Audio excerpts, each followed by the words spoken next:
এই জানো, রুম্পা ভাবির জামাই না রুম্পা ভাবিরে বেঁধে পিটাইতেছে। কাপুরুষ কোথাকার, বউয়ের গায়ে হাত দেয়, এরা তো জানোয়ারের থেকেও খারাপ। মারবে না চুম্মা দিবে, কার সাথে জানি প্রেম করে সেটা ভাই টের পেয়ে গেছে। বলো কি, তা কারো নাম ঠাম নিছে নাকি? আরে না, নাম বলে নাই, তার জন্যই তো পিটাইতেছে। ভালোবাসার গভীরতা দেখো, মায়ের খাচ্ছে তবু আমার নাম নেয় নাই। তোমাকে দেখে পাশের বাসার ভাবি হাসলো কেন? আরে ভাবি আমারে দেখে কেন হাসছে তা আমি কি করে কব? সত্যি করে বলো, তোমাকে দেখে কেন হাসলো? মনে হয় ভাইয়ের ঈদের ছুটি শেষ হয়ে গেছে। আজকে তোর চেহারা নকশাই পাল্টাই ফেলবো। ভাবি আপনাকে দেখলেই নেশা হয়ে যায়। আপনি চাইলেই আপনার নেশা মিটাই দিতে পারি। আরে ভাবি আমি তো চাই আপনি আমার নেশা মিটিয়ে দেন। এই নেন নাম্বার, এই নাম্বারে কল করবেন। তাহলে মাঝরাতে আপনারে কল করি? আরে অরুণ ভাই, ওটা তো নেশা মুক্তি সংস্থার নাম্বার।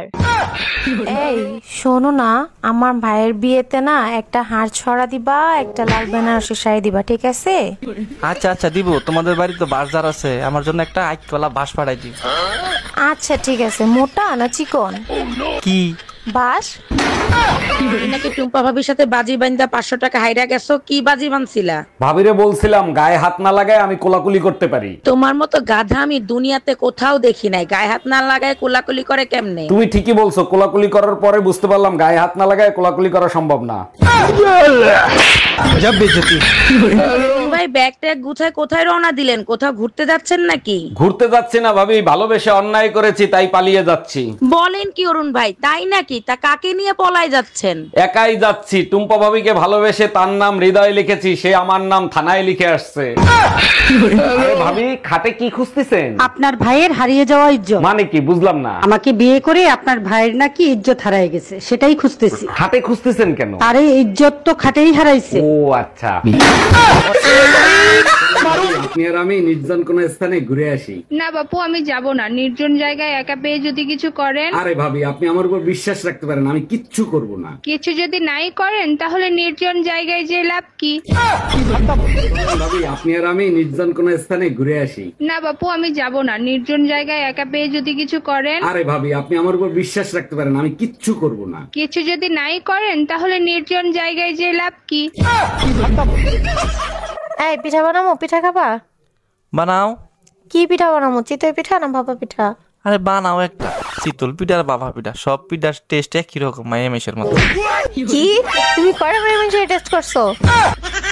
দেখছো, আমার বাপ 10,000 টাকা দিয়ে শাড়ি কিনে দিচ্ছে, তুমি তো কোনোদিন কিনে দিলা না। তোমার বাপ বড় লোক মানুষ, 10,000 কেন 20,000 দিয়েই কিনে দিতে পারে। দামি শাড়ি তো কিনে দিতে পারবা না। এবার বলো কেমন লাগতেছে আমারে? ভালোই লাগতেছে, কিন্তু ঠিকমতো ম্যাচিং হয় নাই। ম্যাচিং ব্লাউজ এখনো বানাই পারি নাই, তাই ম্যাচিং হয় নাই। আমি ব্লাউজের কথা বলি নাই, চেহারার কথা বলছি। এই টুম্পা কই তুমি? তোমার বাবা ফোন দিয়েছে, ফোন রিসিভ করো। আমি কাজ করতেছি, তুমি ফোন রিসিভ করে কথা বলো, আমি আসতেছি। আমি পারবো না, তোমার বাবার সাথে তুমিই কথা বলো। অনেক দিন হয়েছে মাইর খাও না, তাই না? ফোন রিসিভ কর।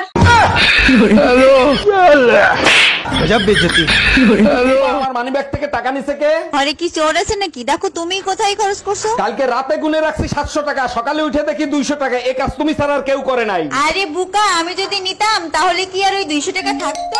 হ্যালো, এই শোনো, আজকে বিকালে স্টেশনে আমাদের নিতে আসবা। আমি আর মা দুজনেই আসতেছি। আমি জানি তো আজকে তোমরা দুজন আসবা, তার জন্যই তো ট্রাক ভাড়া করে রাখছি। বাজে কথা বলবা না। একটু আগেই তো মার সাথে সিদ্ধান্ত হলো আমার সাথে যাবে, তুমি কি করে জানলা? পেপারে লেখছে আজকে ঝড়ের সাথে বিকেলে কালবৈশাখীও আসবে। একটু অপেক্ষা করো, বাসায় আইসানি। ঝড় আর কালবৈশাখী তাণ্ডব দেখাবো তোরে।